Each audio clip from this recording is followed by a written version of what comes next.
नमो नमः। एक्यूर आयुर्वेदा के संस्कृत भाषा कक्षा में आप सभी का स्वागत है। सरल सुगम संस्कृत अध्ययन के लिए कृपया इस चैनल को लाइक, शेयर और सब्सक्राइब कीजिए। धन्यवाद। नमो नमः। आज हम देखने वाले हैं विसर्ग संधि प्रकरण। अब तक हम लोगों ने स्वर संधि प्रकरण देखा, व्यंजन संधि प्रकरण देखा। स्वर संधि प्रकरणों में स्वर आते हैं, अलग अलग प्रकार के स्वरों का एकत्रीकरण होता है, या एक की जगह पे दूसरा, दूसरे की जगह पे तीसरा, यानी कोई तो भी उपलब्ध था जिसके स्थान पर वर्ण था, उस वर्ण के स्थान पर वर्ण लाया हम लोगों ने। उसी तरह व्यंजन संधि में भी है, व्यंजन संधि में भी वर्ण था, उस वर्ण के लिए हम लोग यहाँ पर वर्ण लाते थे या उसको हटाते थे, उसके अलग अलग प्रकार होते थे। तो इस तरह स्वर संधि और व्यंजन संधि के बाद ये विसर्ग संधि प्रकरण है। विसर्ग संधि संस्कृत भाषा का एक विसर्ग वैशिष्ट्य है कि हर शब्द के बाद अगर प्रथमा विभक्ति का एक वचन लिखते हैं, जैसे रामः है, तो राम के बाद जो दो डॉट लगाए जाते हैं उसे क्या कहते हैं? विसर्ग कहते हैं। विसर्ग का स्थान कंठ है, जैसे रामः, मालः, सीता, कवि, भानु, इस तरीके से विसर्ग का उच्चार कंठ से होता है। और उस विसर्ग के लिए ये विसर्ग अगर आता है पद में, तो उस विसर्ग के स्थान पर कौन कौन से वर्ण लाने चाहिए, कौन कौन से उत्तर पद में अगर वर्ण होते हैं तो क्या बदलाव होता है, ये सारी चीजें हमें विसर्ग संधि प्रकरण में देखनी है। इस विसर्ग संधि प्रकरण में आपको अगर प्रश्न पत्रिका में पूछा जाता है तो इस विसर्ग संधि को आप जरूर लिखना है।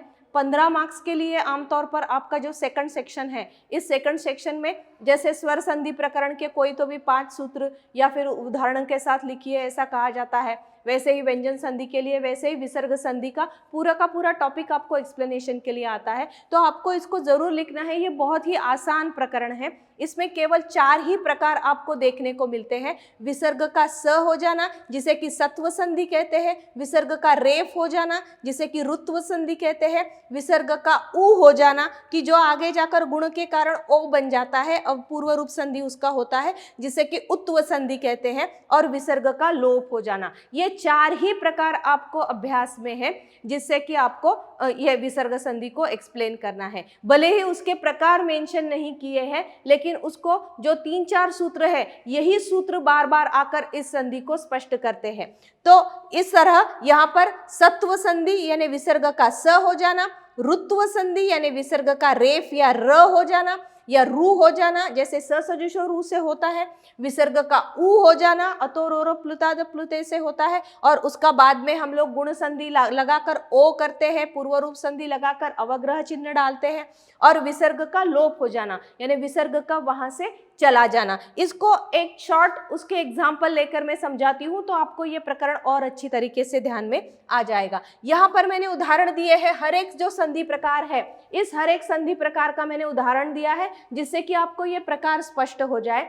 यहाँ पर ऐसा तो नहीं लिखा हुआ है कि सत्व है, रुत्व है, उत्व है, लेकिन आपको समझ में आए इसलिए मैंने इसको इस फॉर्मेट में लिखा है कि सत्व संधि स कर देना, विसर्ग का रुत्व संधि र कर देना, उत्व संधि उ कर देना, और विसर्ग का लोप कर देना। ये 4 ही प्रकार आपको पढ़ने हैं। यहाँ पर सबसे पहला जो संधि है वो है विसर्ग का स हो जाना।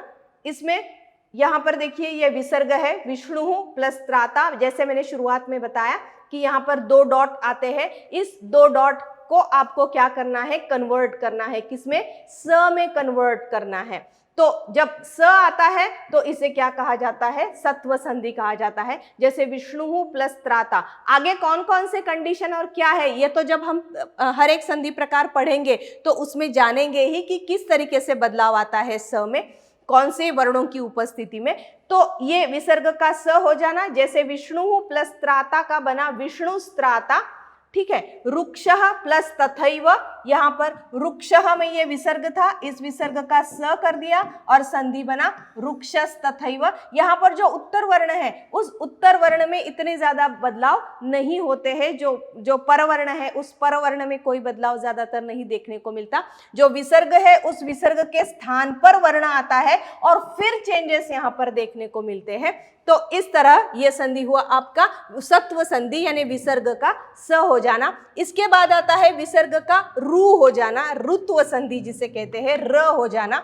तो इसमें यहाँ पर पुनः प्लस उद्दिष्टः में ये क्या है, विसर्ग है, इस विसर्ग का क्या हो गया, र हो गया। स सजुषो रु ये अकेला सूत्र है जो कि क्या कराता है, विसर्ग का रू कराता है, र कराता है, जिसे रेफ कहा जाता है। तो पुनरुद्दिष्टः, यहाँ पर आगे स्वर होने के कारण आधा र प्लस उ का क्या बना, रू बना, क्या बना, रू बना। इस तरह पुनरुद्दिष्टः यानी विसर्ग का क्या हो गया था, रेफ यानी र हो गया। इसके बाद विसर्ग का उत्व हो जाना, यहाँ पर जो विसर्ग है इस विसर्ग के स्थान पर उ हो जाता है। कंडीशन है अतोर और प्लुतात प्लुते की, पहले ह्रस्व अ है बाद में भी अ है, तो ऐसी कंडीशन में विसर्ग का उ हो जाता है, फिर आद्गुण से वो उसका ओ हो जाता है और संधि बनता है शिवोर्चः। ठीक है, इसके बाद विसर्ग का लोप हो जाना, यानी जो विसर्ग है वो उसका वहां से चला जाना, उसका वहां से नष्ट हो जाना, इसे क्या कहा जाता है, विसर्ग का लोप कहा जाता है। यहाँ पर सह और एशः ऐसे जो पर्टिकुलर शब्द है, इनके आगे अगर कोई स्वर वगैरह आता है तो वहां पर उन्होंने कहा कि विसर्ग का क्या कर दीजिएगा, लोप कर दीजिएगा। जहां पर जिस तरह यहाँ पर उदाहरण बताया है, स सह प्लस एव का स एव, उच्चारण सौकर्य के लिए हमने क्या कर दिया, विसर्ग का लोप कर दिया। एशः वराकः, वराकः शब्द का अर्थ पता है आपको, वराक यानी बेचारा। ठीक है, एशः वराकः ये बेचारा। ठीक है, तो यहाँ पर भी विसर्ग का क्या हो गया, लोप हो गया। इस तरह यहाँ पर विसर्ग का लोप करना, विसर्ग का उत्व करना, विसर्ग का रुत्व करना और विसर्ग का स करना। स का भी यहाँ पर अलग अलग प्रकार कन्वर्ट होते हैं, स होता है, श होता है, श हो जाता है। लेकिन किस तरह होता है ये प्रकरण, हर एक टॉपिक हम जब पढ़ेंगे तो वहां पर उसको देखने वाले हैं। लेकिन आपको ये आसान संधि है, सबसे आसान विसर्ग संधि प्रकरण है, इसमें 4 ही प्रकार में कन्वर्जन होता है। यह बहुत बार विसर्ग कायम भी रहता है, तो वहां पर विकल्प से आपको संधि करना है या नहीं करना है, यह आपकी मनीषा पर डिपेंड करेगा, इच्छा पर डिपेंड करेगा। लेकिन ये 4 प्रकार के चेंजेस आपको जब आप संस्कृत की वाक्य रचनाएं पढ़ते हैं तो यहाँ पर आपको देखने को मिलते हैं। ये नियम किस तरीके से चलते हैं और कौन कौन से सूत्र यहाँ पर उपयोग में लाए जाते हैं, तो इस प्रकरण में ये पढ़ना है।